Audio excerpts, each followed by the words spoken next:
क्या आपने कभी सुना है कि भारत में एक मंदिर ऐसा भी है जो केवल उन लोगों के लिए खुलता है जो सच्चे ज्ञान के अधिकारी होते हैं, लेकिन वहां जाने वाले सभी जीवित नहीं लौटते। भारत के वाराणसी से दूर घने जंगलों के बीच एक अलौकिक मंदिर की चर्चा सदियों से होती आ रही थी। कहा जाता था कि यह मंदिर इस दुनिया का नहीं है, यह तभी प्रकट होता है जब कोई सच्चे हृदय से इसकी खोज करता है। लेकिन यह खोज आसान नहीं थी। जो भी इस मंदिर को ढूंढने जाता वह या तो लौटता ही नहीं या फिर लौटने पर पागल हो जाता। कुछ लोग कहते थे कि वहां अदृश्य शक्तियां रहती हैं जो सिर्फ उन्हीं को प्रवेश देती हैं जिनका मन और आत्मा शुद्ध हो। गांव में एक युवा ब्राह्मण आर्यनंद रहता था जो वेदों और शास्त्रों का अध्ययन करता था, लेकिन उसे हमेशा ऐसा लगता था कि सभी शास्त्र अधूरे हैं, जैसे कोई गहरा सत्य छुपाया गया हो। एक दिन एक गुप्त ग्रंथ उसके हाथ लगा जिसमें लिखा था, ज्ञान की अंतिम सीमा वहां है जहां शरीर समाप्त होता है और आत्मा जागृत होती है। जो इस रहस्य को जानना चाहता है उसे पूर्वजों के मंदिर की शरण लेनी होगी। आर्यनंद समझ गया कि यह उसी रहस्यमयी मंदिर का उल्लेख है। जब गांव सो रहा था, आर्यनंद जंगल की ओर बढ़ा। जैसे जैसे वह अंदर गया, उसे महसूस हुआ कि यह जंगल सामान्य नहीं है। हवा ठंडी होती जा रही थी, पेड़ अजीबोगरीब फुसफुसाहट कर रहे थे। अचानक उसे अपने चारों ओर अनगिनत आंखें चमकती दिखी, मगर कोई भी जीवित प्राणी वहां नहीं था। तभी उसके सामने एक पुराना पत्थर प्रकट हुआ जिस पर रक्त जैसे लाल अक्षरों में लिखा था, यदि आगे बढ़ना है तो अपने सबसे बड़े भय का सामना करो। आर्यनंद की छाती भारी हो गई। उसे ऐसा लगा जैसे कोई अदृश्य शक्ति उसके मन में घुसने की कोशिश कर रही हो। उसे अजीब सी आवाजें सुनाई देने लगी, वापस जाओ, यह स्थान तुम्हारे लिए नहीं है। लेकिन आर्यनंद ने अपनी आंखें बंद की, ओम मंत्र का जाप किया और जैसे ही उसने आंखें खोली, उसके सामने एक अदृश्य मार्ग प्रकट हो गया।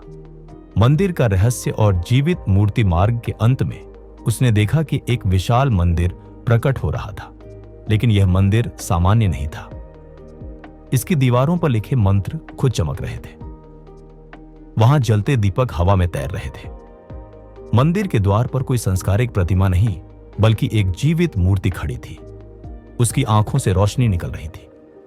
तभी मूर्ति बोल उठी, जो इस मंदिर में प्रवेश करना चाहता है उसे अपने जीवन का सबसे बड़ा सत्य स्वीकार करना होगा।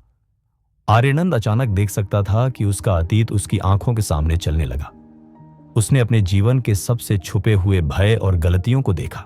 1, उसने अपने पिता के ज्ञान को कभी नहीं माना था। 2, उसने हमेशा खुद को सबसे श्रेष्ठ माना था। 3, उसे गर्व था कि वह सत्य को जानता है, लेकिन उसने कभी अपने भीतर झांकने की कोशिश नहीं की। तभी उसे समझ में आया, ज्ञान केवल बाहरी अध्ययन से नहीं, आत्मस्वीकृति से आता है। जैसे ही उसने इस सत्य को स्वीकार किया, मंदिर का द्वार अपने आप खुल गया। अंदर उसे सरस्वती देवी की दिव्य मूर्ति दिखाई दी, जिनकी आंखों से एक तेज रोशनी निकलकर उसके मस्तिष्क में समा गई। अचानक उसे ऐसा लगा जैसे वह ब्रह्मांड की हर भाषा और हर गूढ़ ज्ञान को समझ सकता है। लेकिन तभी उसके पीछे से एक भयंकर गर्जना हुई। उसने मुड़कर देखा, मंदिर के द्वार से अंधेरा रिस रहा था।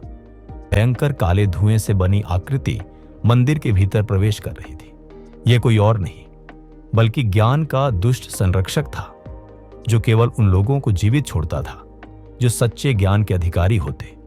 उस आकृति ने कहा, यदि तुमने झूठा ज्ञान प्राप्त किया है तो तुम्हें इसी क्षण भस्म कर दिया जाएगा। आर्यनंद ने अपनी आत्मा को शांत किया और देवी सरस्वती का आह्वान किया। अचानक उसकी आंखों से एक दिव्य प्रकाश निकला जिसने उस काले धुएं को चीर दिया।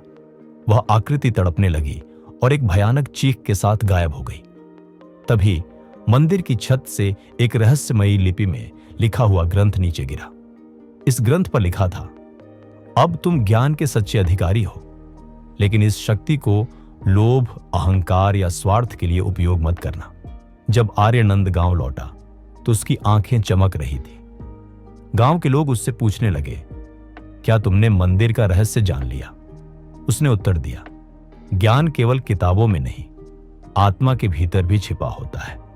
जब तुम अपने सबसे बड़े भय का सामना कर लोगे, तभी तुम सच्चे ज्ञान को प्राप्त कर सकते हो।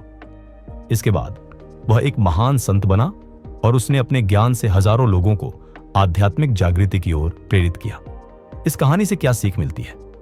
बहन, सच्चा ज्ञान उन्हीं को मिलता है जो अपने भीतर झांकने की हिम्मत रखते हैं। 2, डर केवल एक भ्रम है, जब हम उसका सामना करते हैं तो वह मिट जाता है।